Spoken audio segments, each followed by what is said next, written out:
Good afternoon, everyone. My name is Brandon Piper. I'm the Division Administrator for the Division of Industry Services.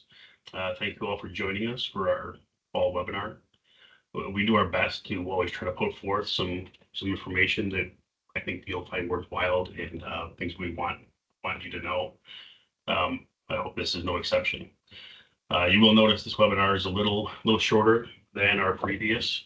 Like many of you, we're coming out of kind of our busiest time of year, and that combined with some difficulties we've had in filling some of our open positions has had us pretty stretched. Just covering our day to day. Hope to correct some of those issues by our next webinar. So without taking any more time, I will turn it over to Section Chief April Hammond. Hi, April, everyone. Yep. Hey. Hi, everyone. April Hammond here, Section Chief, overseeing the Fire Prevention, Safety, and Health Program and the POUTS program.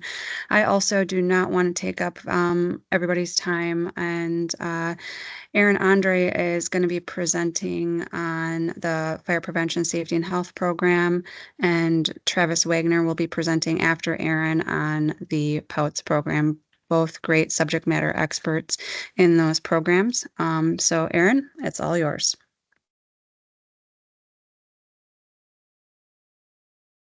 Thank you, April, and hello, everyone.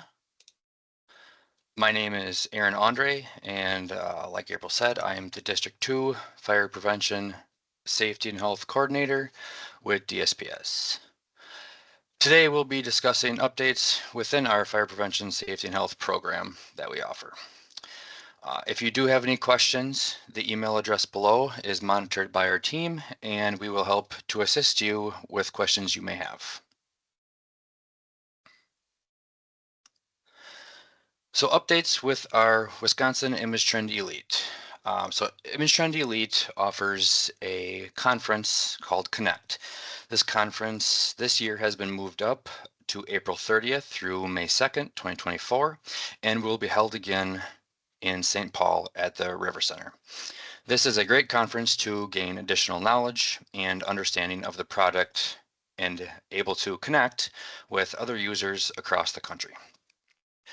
With the implementation of NERIS fast approaching, Image Trend has already started its foundation and framework for the system to be able to be compatible with NERIS.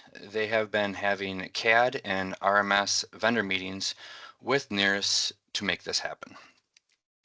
With the transition of NIFRS to NERIS, Image Trend is working towards the goal of having an auto import of incidents in its program to stay consistent with the goal of the U.S. Fire Administration of having the real-time data as to get incidents to NERIS as soon as possible. Also, an update is AI Assist. AI Assist is a really cool feature already coming to light in the EMS module. Image Trend will be focusing in on releasing AI Assist in the Elite Fire module after we get through the NERIS implementation. Also is the checklist module. We will be getting some enhancements as well to work with Elite Field, and mobile devices for configurable checklist views, multiple choice answer options, and questions that will trigger notifications.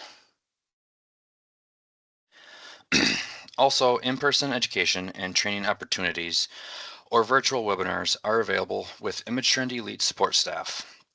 Also, our fire prevention, safety, and health coordinators will answer questions you may have regarding our Wisconsin Image Trend Elite we offer to all fire departments in Wisconsin.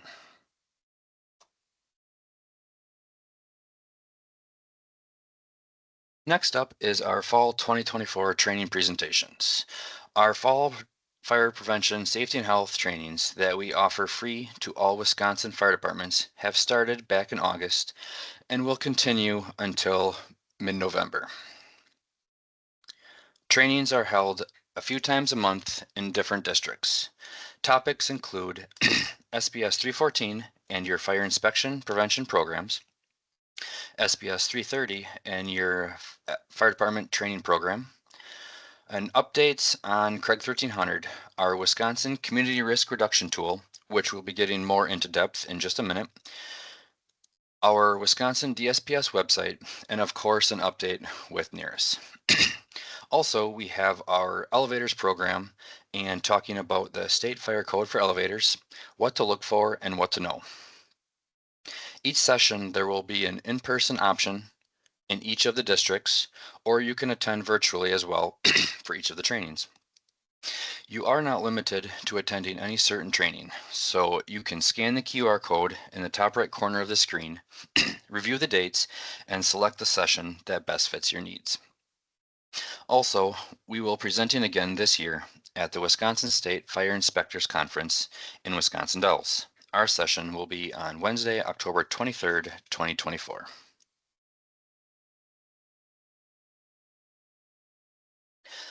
All right, updates to Craig 1300.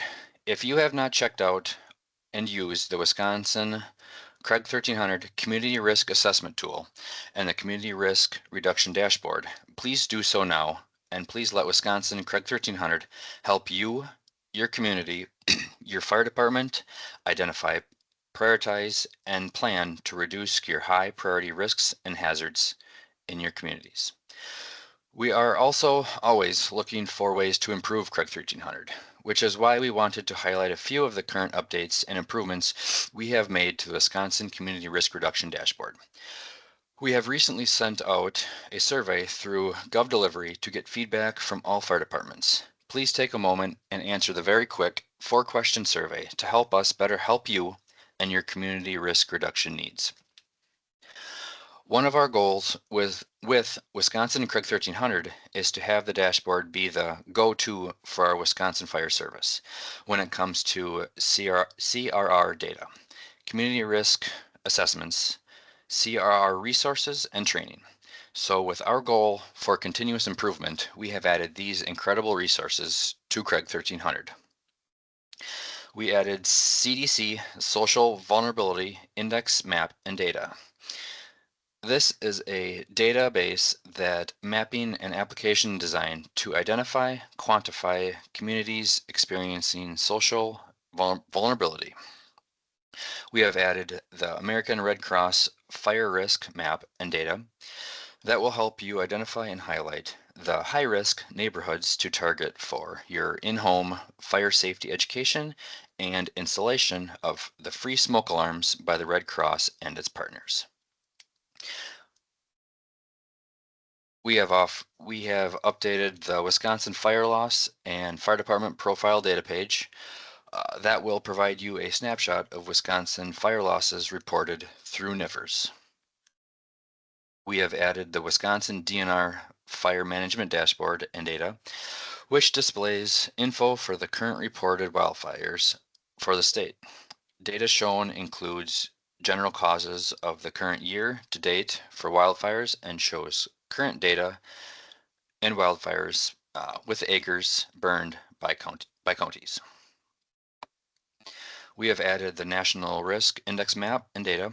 This is a data set and online tool to help show the communities most at risk for the 18 natural hazards. It also allows you to create a report once you get the risk data you are searching for. And last, the National CRR resources, which include CRR Connect, CRR Academy, and Fire Safety Material Generator. This online forum for exchanging ideas, tips, help and support, and for asking questions between those involved in community risk reduction and the Fire Safety Material Generator that helps you create your CRR materials that meets the needs for your community. It provides you with key messages, pictures, and designs.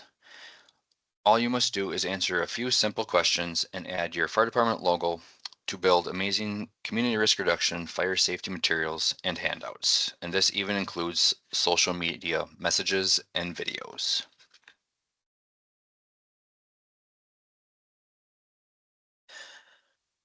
Next is the 2024 Fire Prevention Week. NFPA announces Smoke Alarms, Make Them Work for You as the official theme for Fire Prevention Week, October 6th through the 12th. This year's focus on working smoke alarms comes in response to NFPA data, which shows that most U.S. home fire deaths continue to occur in homes with no smoke alarms or no working smoke alarms. Having working smoke alarms in the house reduces the risk of fatalities in a home fire by more than half, to be 54% to be exact. However, roughly 3 out of 5 fire fatalities occur in homes with either no smoke alarms or no working smoke alarms. More than 1/3 of the home fire deaths result from fires which no smoke alarms are present. Key messages for this year's Fire Prevention Week theme, smoke alarms, make them work for you, include the following. Install smoke alarms in every bedroom, outside of each separate sleeping area, like a hallway, and on each level, including the basement of your home. Make sure smoke alarms meet the needs of all your family members, including those with sensory or physical disabilities. Test smoke alarms at least once a month by pushing the test button, and replace smoke alarms when they are 10 years old or don't respond when being tested. To learn more about Fire Prevention Week and this year's theme, smoke alarms, make them work for you, visit fpw.org and additional Fire Prevention Week resources for children, caregivers, and educators can be found at sparky.org and sparkyschoolhouse.org. This is all the updates I have for you with our fire prevention program. If there's anything you want to hear more about, please email us at the email I had at the beginning of the presentation or contact your district coordinator. Thank you and have a great day.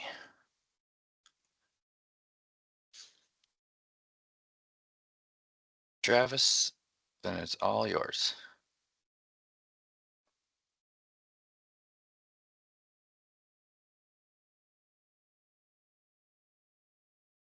All right.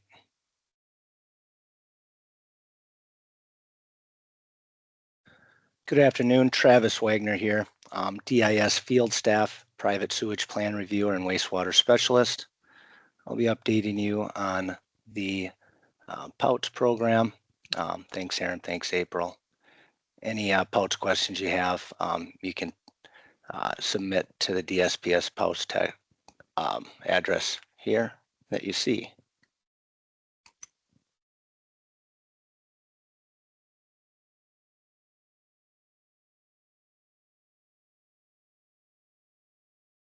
We'll be touching on 5 topics that I found pertinent in Q3: training, the hydrograph method, our outreach at Farm Technology Days, Septic Smart Week, and plan review.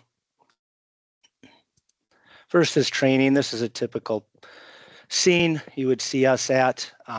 This is a town hall, cost effective for our credential holders. And we provide training, soils training and design training regarding POUTS.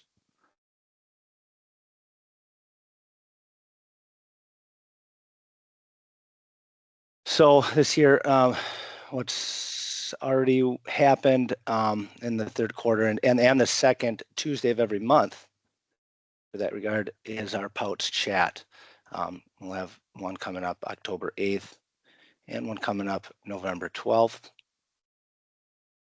This is an opportunity for people to gain 1 credit for the 1-hour participation.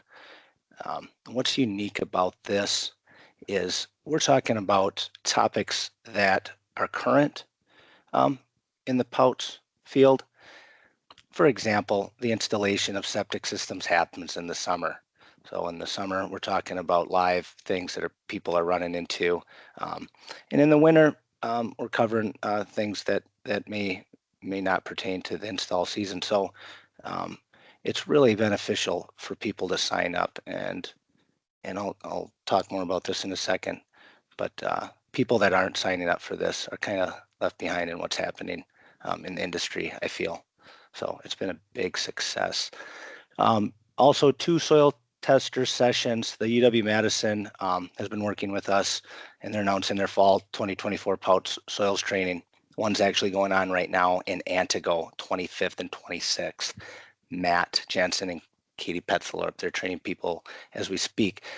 The UW system and the Pouts program have worked together to help us, the Pouts program, find facilities where we can conduct this training. And another problem we ran into was digging soil pits so people could get the hands-on training they really need to describe soil profiles. You know, people that are looking to get that CST license, that's your certified soil tester's license. And the UW Madison extension is helping provide that at a low cost. I believe it's $35 a person to attend these 2-day sessions, almost entirely soils training.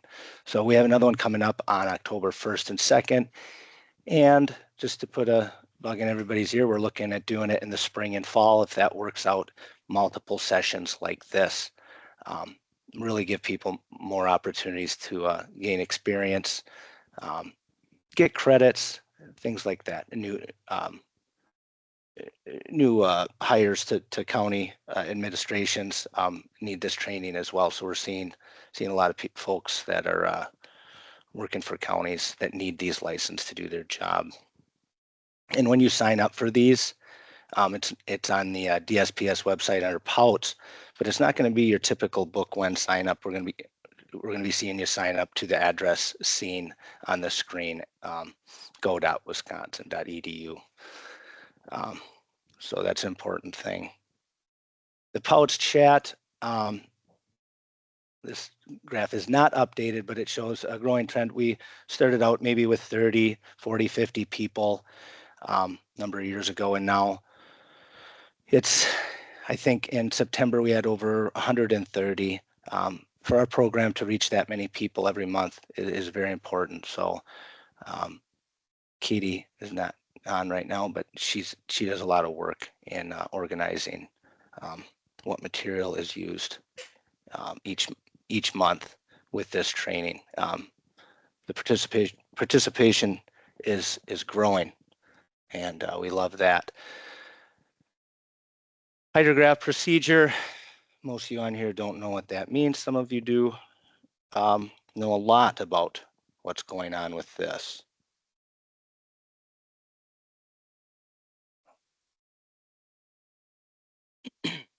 So when you're installing a septic system, this is an option you can use. You can use the water levels at nearby wells assigned by counties to set system elevations.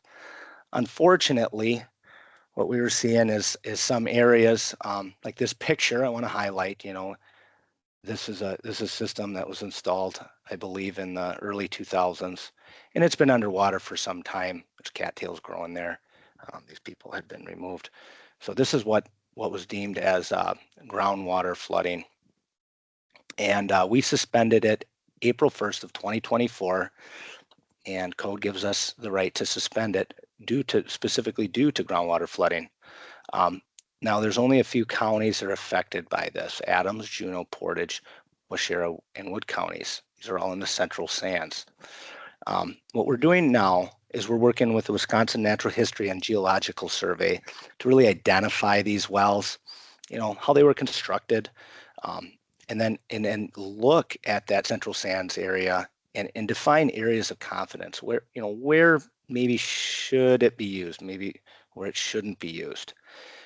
We want to know distance from wells that this method can safely be used. We can't be using a well that's many miles away to set a system elevation. And before, our code was a little bit short or loose, if you may, on describing how the counties can use this.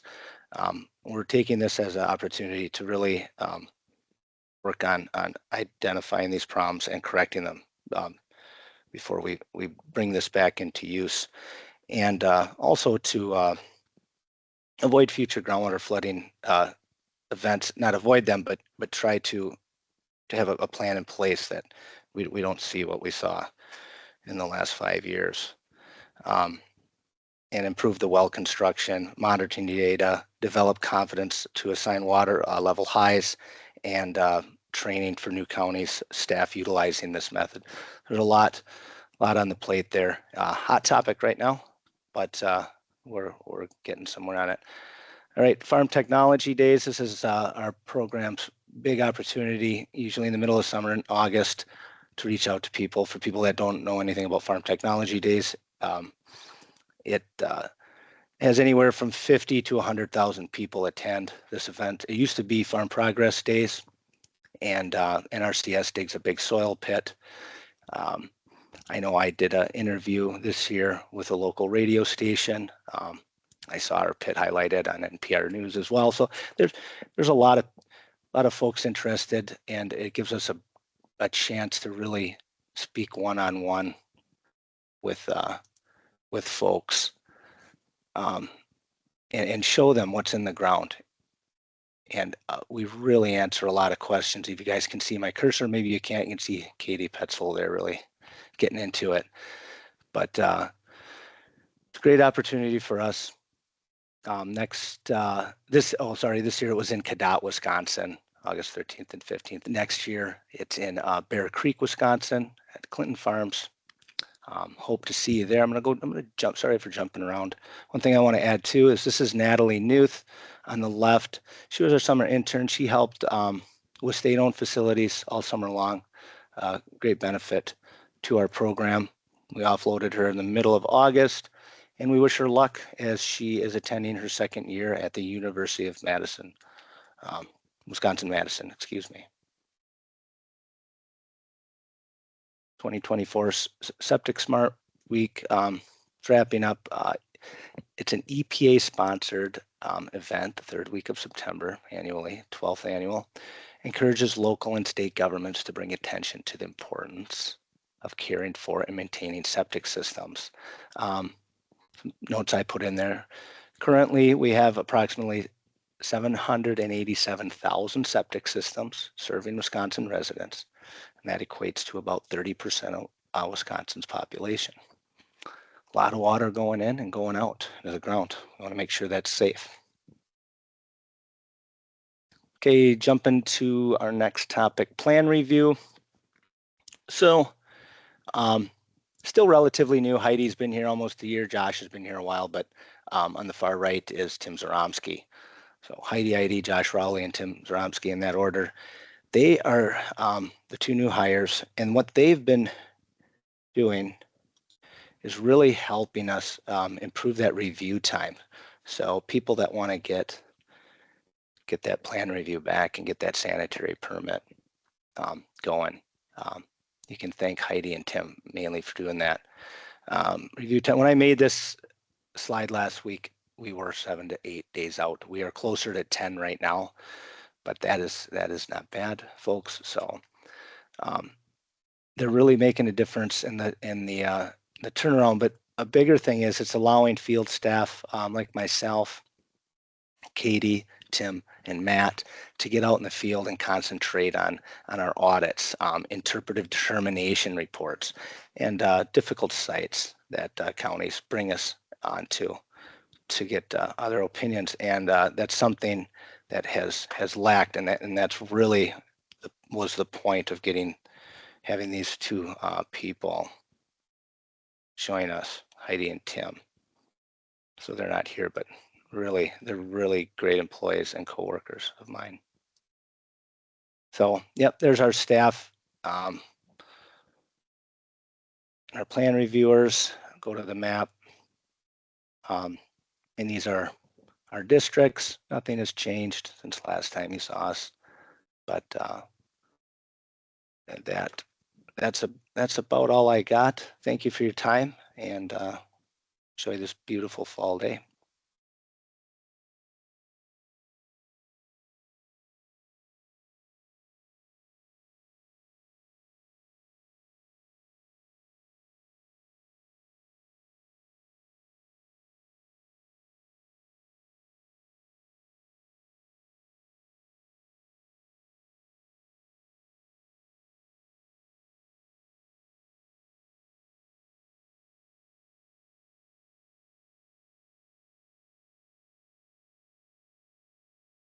believe we have Brian Roush up next. Brian, are you there?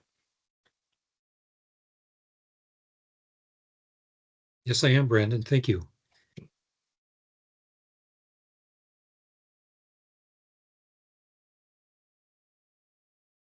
Okay. Our program supervisor is Kim Schmidt. If anybody would like to reach Kim, here's his contact information. You're always also welcome to send any questions to our elevator tech box shown here, DSPS SB Elevator Tech. That's answered by our inspectors, Ed Sabo, Mark Urban, or myself. So feel free to ask any questions there. At the end of my segment here, I'll give you my email address and contact information if you have any questions specifically for me. So I'm just going to go over some of the items we have on our website. We have 28 different publications on our website. They're directed to all kinds of audiences. We have some for architects, engineers, designers. Some are directed to elevator contractors, mechanics, elevator personnel. Some are directed to building owners, whether you're a commercial building owner or a residential homeowner. You can find some useful publications there. Or if you're just a user of elevators, some of them are directed to you as well. So go to dsps.wi.gov, select programs, select A to Z program list, and then elevators and conveyances. And then when you scroll down, you'll get to several sections. We have some forums there used mostly by the elevator industry.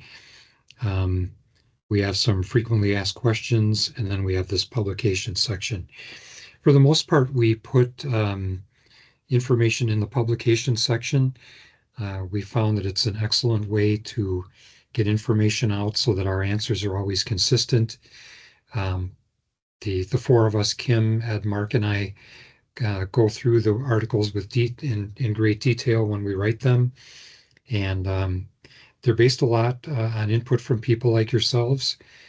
When you have questions, we get enough questions on the same topic, or if there's something easily misunderstood out there, we put together a publication. So we've recently added some. We're in the process of finalizing some, and then there are some that we've updated of those 28. So there's probably going to be 30 or 31 here very soon. I just want to go over some highlights of a few of those. We've updated the information for owners of elevators and other conveyances serving commercial buildings. We have a new one on residential outdoor inclined elevators, residential traditional elevators, vertical ones that are indoors, maintenance of elevators in existing buildings. That's one that anyone who even uses an elevator without knowing or understanding how it works would benefit from reading. And then we have another new article on welding related to elevators. The information for owners document we updated to reflect the testing requirements for dumbwaiters. Dumbwaiters had been subject to annual testing, but our Conveyance Safety Code Council recently changed that to have them tested every 5 years. They are still inspected annually, so there should be no concern about the safety of a dumbwaiter year to year, even though the testing frequency has changed. The inspecting frequency is not. One very common question we have is regarding placing elevators out of service. And we just added some information to this document to clarify what is required when placing a conveyance out of service. If a conveyance is the only means for accessibility within the building, it cannot be placed out of service for an extended period. The only way an accessible conveyance can be placed out of service is if the building code, building inspector, building code official has agreed or verified that it is not necessary for accessibility. This applies to passenger elevators and vertical platform lifts that may be used for accessibility. It does not apply to escalators. The requirement for building code authority approval, I should be clear about, does not apply to freight elevators or escalators because those are not for accessibility. There still are other requirements that apply to escalators, freight elevators, and other non-accessible conveyances. So this document goes into some detail on that procedure.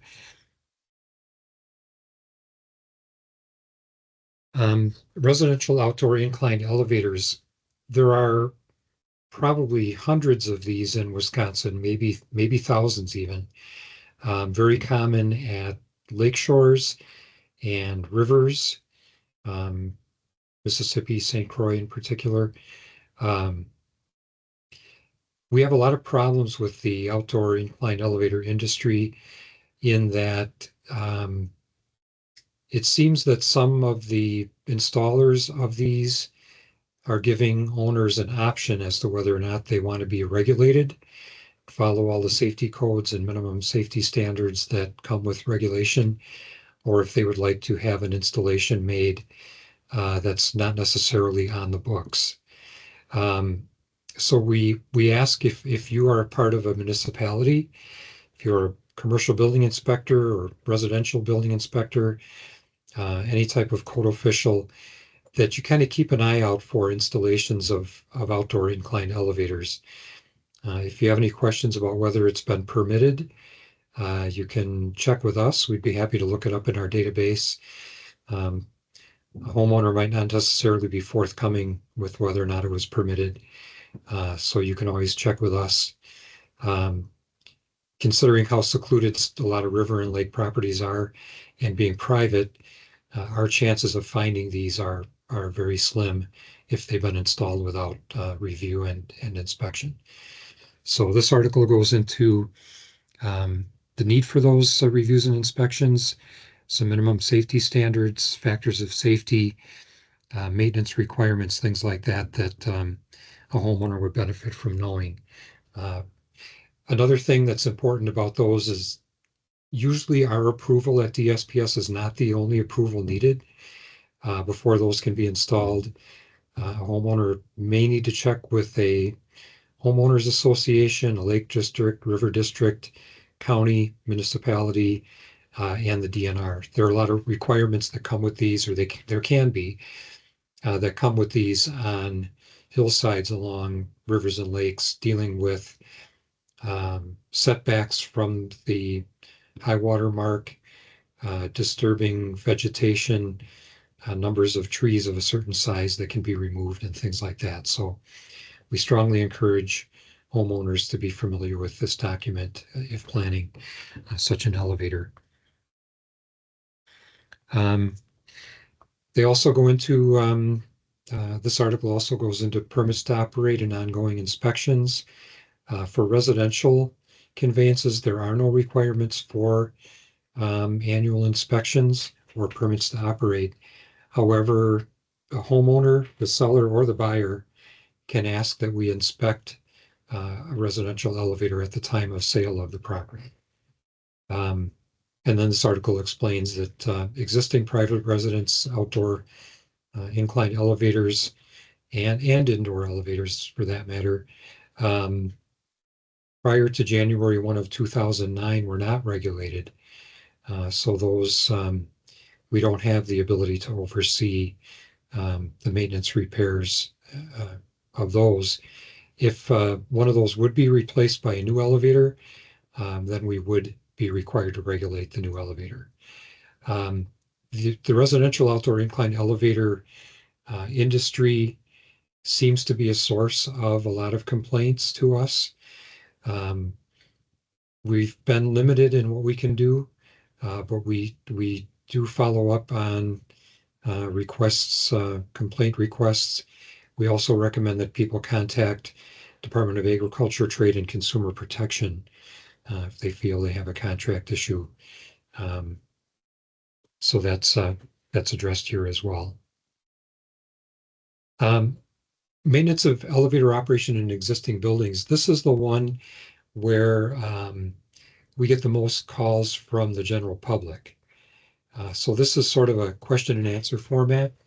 The main question is, or I guess the first question people ask is, I live in this apartment building. The elevator's down for maintenance. Why does this elevator only have one building? Shouldn't it have two elevators? Why does this building only have one elevator? Shouldn't it have two elevators so that if one is down, I can still get where I need to be? And the answer is that there is no code that indicates the number of elevators required in a building. Some buildings are required to have an elevator, but there's not a requirement to have more than one. We can always send an elevator inspector if an elevator has been out of service for an unreasonable amount of time. The inspector can investigate as to why that is and see if it's a reasonable reason. Maybe there's a supply shortage of a part, or maybe there is no good reason. Maybe it's just inaction on the part of the owner or the elevator contractor. We can always tell someone if an elevator is overdue for inspection. We can't really do an inspection if the elevator is not operational, though. So is an elevator being out of service a violation of the elevator code? No, it isn't. The elevator code is in place to provide inspections, plan reviews, design criteria, things like that. But the elevator code doesn't say that an elevator has to be in operation. So there must be a code that does, and that would be the building code. The building code includes the accessibility code, and it's the accessibility code, the International Existing Building Code, that requires accessibility to be maintained in a building. So accessibility cannot be reduced in a building. So that comes from the Commercial Building Code. So who should someone contact when an elevator has been out of service for an unreasonable amount of time? They would be contacting the building inspector. Ideally, that building user would have some indication as to how long it's been out of service and any other information about who they may have contacted, building manager, someone like that, to find out what the holdup is. The Federal Fair Housing Act also could apply. That's something that a building inspector would know more about than we would hear in the elevator program. But if it is a residential building, Federal Fair Housing Act does not allow for accessibility to be diminished. People have come up with some very creative ideas for getting around the elevator being down, or finding another way in and out of the building. Can something be done in the meantime to provide accessibility to the upper floors? Most stairways in a building are not wider than necessary, so there generally isn't room in a stairway to install chair lifts, inclined platform lifts, stair climbers, other types of devices. Maybe on a temporary basis, the local building inspector or the state building inspector would allow something to infringe upon the egress width of the stairway to provide accessibility. That's something that would be up to that building code authority. If it is a stairway chairlift or an inclined platform lift, we in the elevator program would be involved in permitting and inspecting a device like that would be mounted to the stairs. We would not be involved in permitting some type of portable stair climber, but the building inspector would still need to be aware of any of those going into a stairway that may be needed for egress. So we've also had a lot of interest recently in welding. the quality of welding, things like that. Who does welding or who does the inspections of structural welding? Those inspections can be made by pretty much any credentialed person inspecting in the building, namely the building inspector or the elevator inspector. Oftentimes, the building inspector does not inspect within an elevator hoistway. They may not have the training. They may not have the coordination with the elevator contractor to safely enter a hoistway. Riding an elevator car top to inspect building code features inside a hoistway can be dangerous. So generally, the elevator inspector will be looking at fire stopping, sprinkler heads, smoke detectors, heat detectors, any other building code related issues in a hoistway, and will be the one looking at the welding. The elevator inspector can always call a building inspector in for their opinion and for any additional enforcement that might be needed. Certified welders are the only people that can do welding in elevator hoistways, and I would believe any structural steel welding within the building. They need to be trained to proper standards for welding, usually D1.1.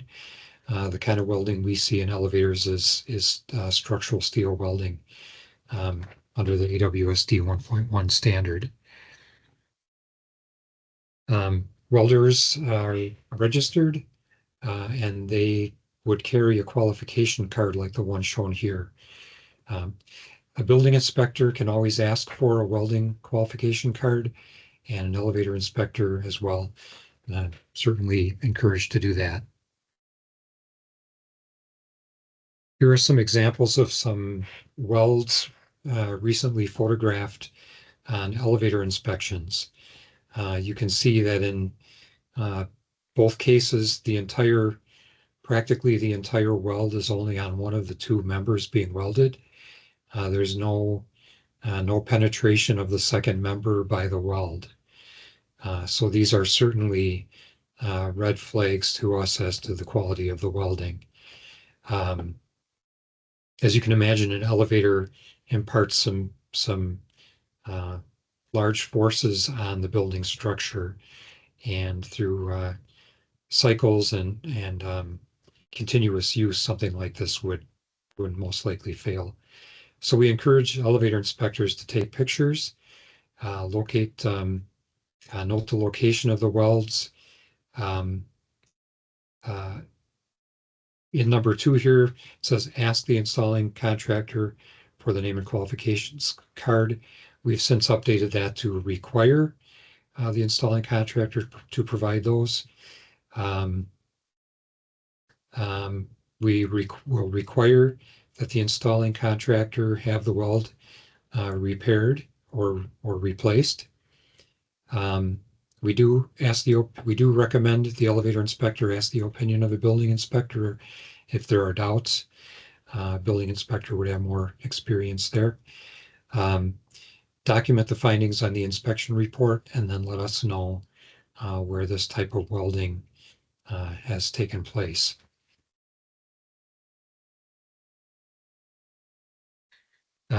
We're also adding this plan review note to all of our elevator plan review letters, just making it very clear as to the standards that apply.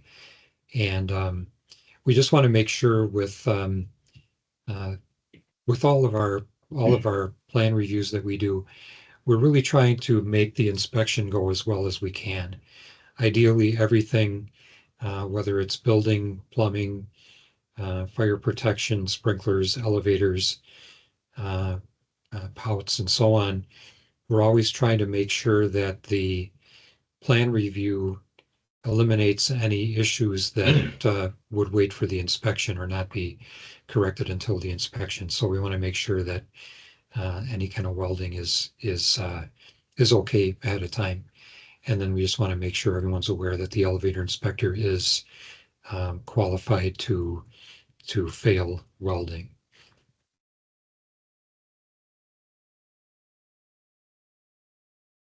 So here's my contact information. I'd be happy to answer any questions you have related to elevators, escalators, platform lifts, dumbwaiters. Feel free to send me an email. Email is always the best way, better than a phone call, because I don't remember everything that's said in a phone call, but I can reread an email. So if you have any questions that I could help you with, no matter what they are related to elevators, feel free to send me an email. So that is all I have for today. Thank you, Brian. Next up, we have Jennifer. Jennifer, are you there? I'm here.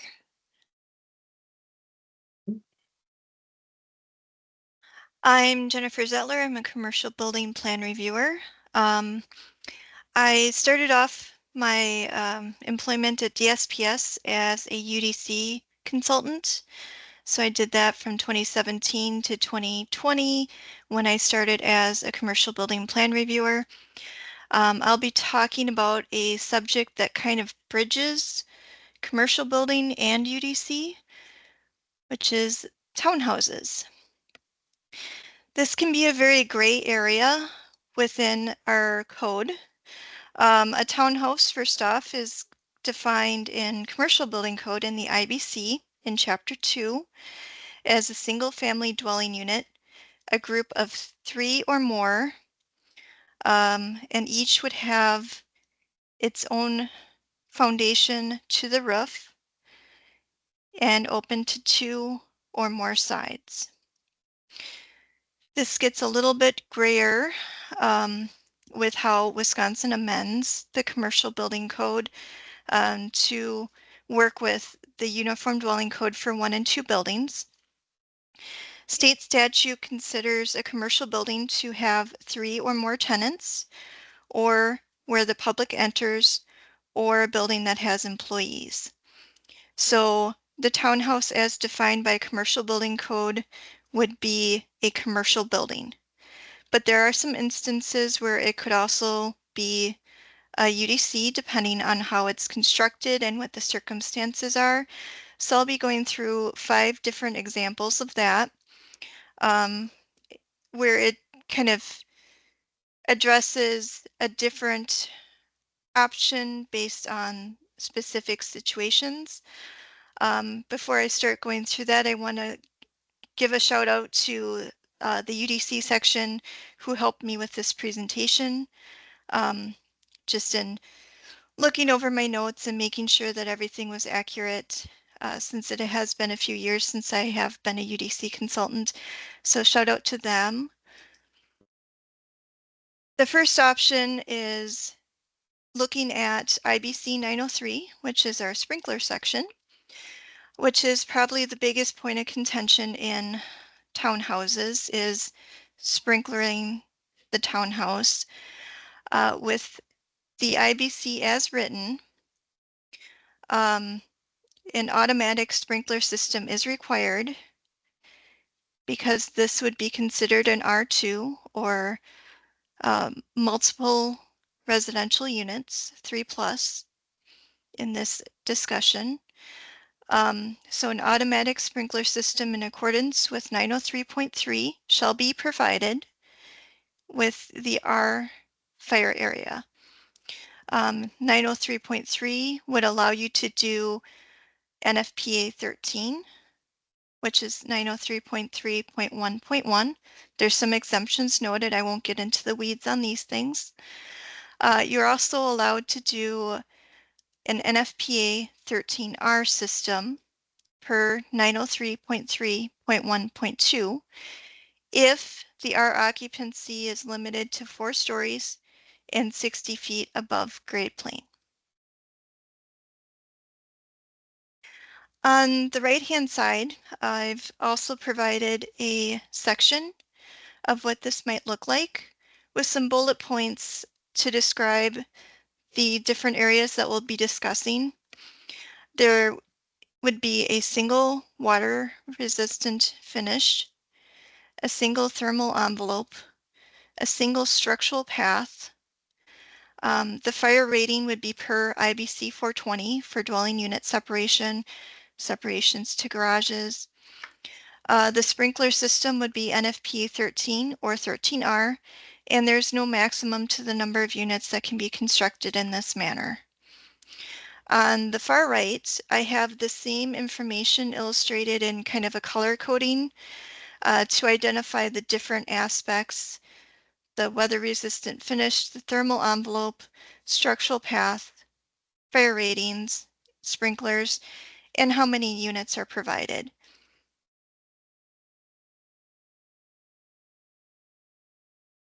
Wisconsin does amend IBC 903.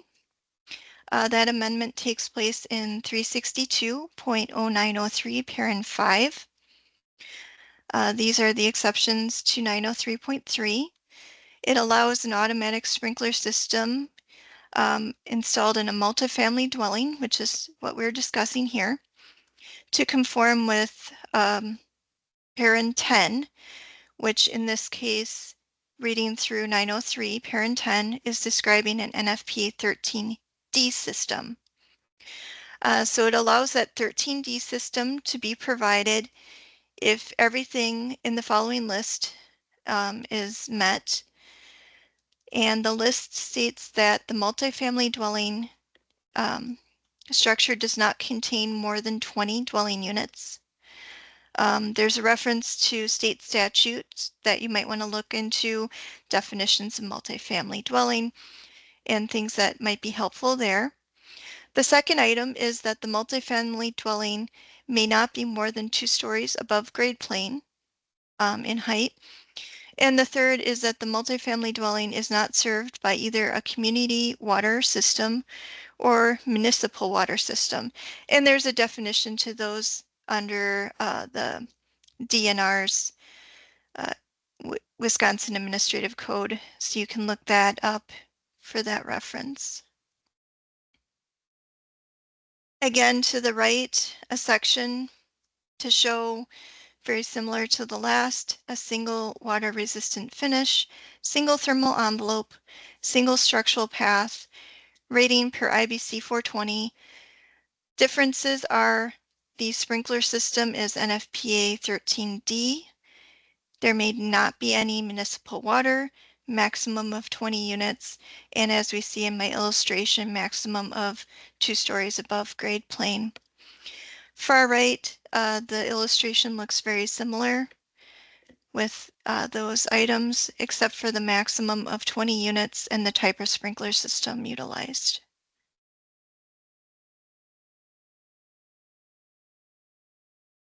The area that becomes a little gray is there's also provision within the Uniform Dwelling Code for 1 and 2 family dwellings to create separate buildings and still have them considered to be part of UDC and conform to the Uniform Dwelling Code.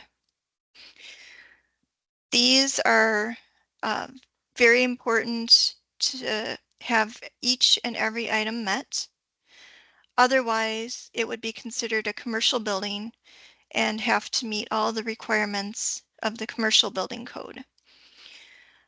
There is no limit in constructing this way of how many buildings. You can have a maximum of 2 dwelling units per building, because UDC again is 1 or 2 family dwelling. The requirements are that no structural members may be shared. An exception is given for a common footing because the 2 buildings would be considered close together, and therefore it just wouldn't be practical to have separate footings for the structural engineering of the footing. So they do provide an allowance for common footing. You will note that the wall bracing requirements for each building would have to be met and could not rely on the other building to meet the bracing. That's 321.25 parent 8, if you'd like to look up that reference. Exterior coverings need to meet 321.24 for each of the 2 dwellings. That would mean a permanent weather resistant finish, which is both the barrier which is kind of like house wrap, and also a finished siding. The flashing would be required at both sides of the units, and each would also have to have the roofing requirements of 321.27 and 321.28 met. There is a provision that non-structural items that would not impact the structural separation can be continuous for just practical reasons. That would be roofing shingles can continue, non-structural flashing can continue. There's an expectation of a separation. As an example, 1 inch of separation. The third item is that each of the 2 units would need to meet the energy envelope requirements in 322, which is the 1 and 2 family building code requirements for thermal envelope. An example of how this would be met is with res check for compliance for each of the 2 different dwellings. And finally, both sides would need to meet SPS 321.08 parent 1 for properties less than 5 feet apart. This would mean that there would be a 3/4 hour wall on the exterior of both facing walls. When we look at this section, we can start to see the difference here where there are 2 weather resistant finishes. There are 2 thermal envelopes. There are 2 structural paths, and the rating per SPS 321.08 parent 1 is required on the exterior of both of the dwellings. And by the exterior, we're talking about that party wall intersection. This is not required to be sprinklered because of the Uniform Dwelling Code requirements. They don't have the sprinkler requirements like the commercial buildings. There's no maximum number of units. Apologies for the drafting here. That white line going through it should actually be centered where the dashed line is to show that separation. So apologies for that graphical error. As we look on the far right with our color-coded separation, you can begin to see all that goes into this separation. We have that weather-resistant finish that goes all the way to the footing. We have the fire rating that goes from footing to the roof. We have the thermal envelope that goes from footing to roof and out. It's not sprinklered and there's no maximum number of units.